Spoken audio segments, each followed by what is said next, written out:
ഈ ഒരു മാമ്പഴ പുളിശ്ശേരി ടേസ്റ്റ് ചെയ്താൽ നിങ്ങളിത് മറക്കില്ല. ഇതാണ് അമ്മമാരുടെ സീക്രട്ട് മാമ്പഴ പുളിശ്ശേരി. വീട്ടിൽ മാമ്പഴമുണ്ടോ? എങ്കിൽ ഇത് ട്രൈ ചെയ്യാതെ പോകരുത്. ഇത് കണ്ടാൽ തന്നെ നാവിൽ വെള്ളമൂറും. ടേസ്റ്റ് ചെയ്താൽ പറയണ്ട. ആദ്യം നമുക്ക് മാമ്പഴത്തിൻ്റെ തൊലികളൊക്കെ കളഞ്ഞ് ഇതുപോലെ എടുക്കാം.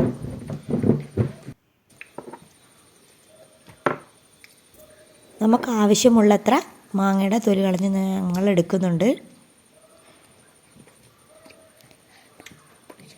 തൊലികളൊക്കെ കളഞ്ഞ് വെച്ചിട്ടുണ്ട്. ഇത് കണ്ടോ എങ്ങനെ ഇരിക്കുന്നു കാണാൻ? നല്ല ടേസ്റ്റിയാണ് ഈ മാമ്പഴം കഴിക്കാൻ. ഇനി നമുക്കിത് അടുപ്പത്ത് വെക്കാം വേവിക്കാൻ. കുറച്ച് വെള്ളം ഒഴിച്ച് മാങ്ങ വേവിക്കാൻ വെച്ചിട്ടുണ്ട്. നമുക്ക് ഗ്യാസ് തീർന്നത് കൊണ്ടാണ് ഈ അടുപ്പിൽ വെച്ച് വേവിക്കുന്നത്. പുറത്തടുപ്പ് കൂട്ടിയിട്ട് വെക്കാമെന്ന് നമ്മൾ വിചാരിച്ചു. അതിപ്പോൾ നമുക്ക് കറിക്ക് വേണ്ട അരപ്പ് തയ്യാറാക്കാം. അതിന് അരമുറി തേങ്ങയും 3 പച്ചമുളകും 3 കഷ്ണം ചെറിയുള്ളിയും ജീരകവും മഞ്ഞളും ചേർത്ത് അരച്ചെടുക്കാം.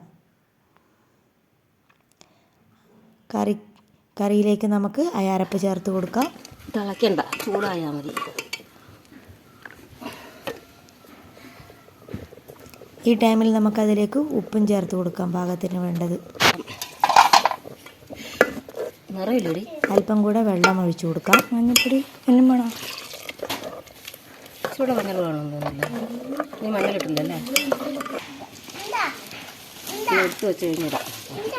മഞ്ഞൾ കുറച്ച് കുറഞ്ഞു പോയി, അതുകൊണ്ട് ഇച്ചിരി കൂടെ മഞ്ഞൾപ്പൊടി ചേർത്തതാണ്.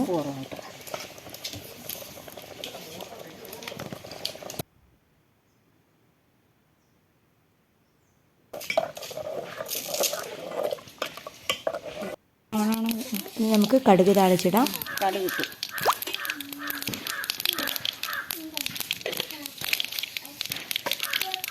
പച്ചമുളക് വന്നില്ല.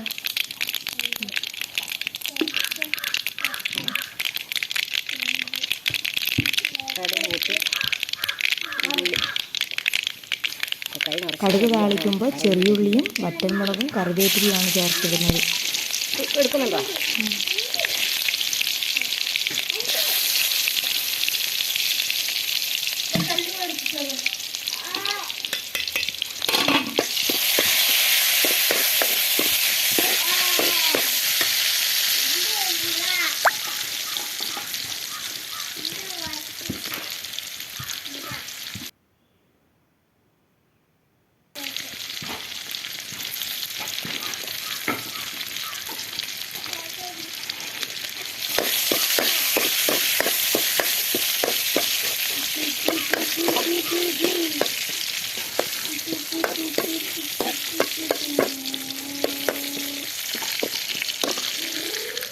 കരിവേപ്പില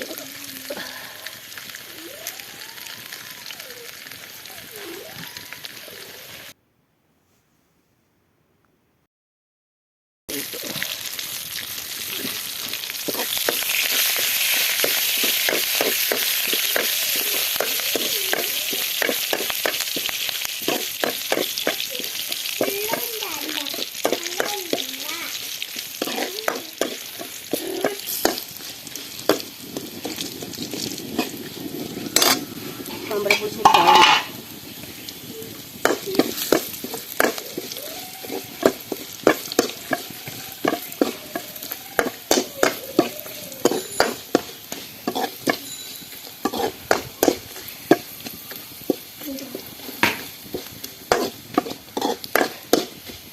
ആയില്ലേ?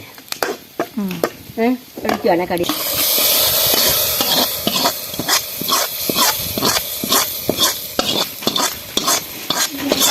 ഇത്രയേ ഉള്ളൂ മാമ്പഴ പുളിശ്ശേരി ഉണ്ടാക്കാൻ. സിമ്പിളല്ലേ മാമ്പഴ പുളിശ്ശേരി ഉണ്ടാക്കാൻ? ഇത് കണ്ടാൽ തന്നെ നാവിൽ വെള്ളം ഊറുന്നുണ്ട്. ടേസ്റ്റ് ചെയ്താൽ പിന്നെ പറയണ്ട. എല്ലാവരും അപ്പം മാമ്പഴം ഉണ്ടെങ്കിൽ ഇത് ട്രൈ ചെയ്ത് നോക്കണം. ഇതാണ് അമ്മമാരുടെ സീക്രട്ട് മാമ്പഴ പുളിശ്ശേരി.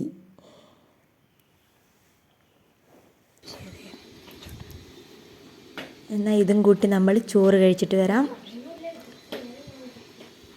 എല്ലാവരും എൻ്റെ ചാനൽ സബ്സ്ക്രൈബ് ചെയ്യണം. വീഡിയോ ഇഷ്ടപ്പെട്ടാൽ ലൈക്ക് ചെയ്യണം, കമൻറ്റ് ചെയ്യണം.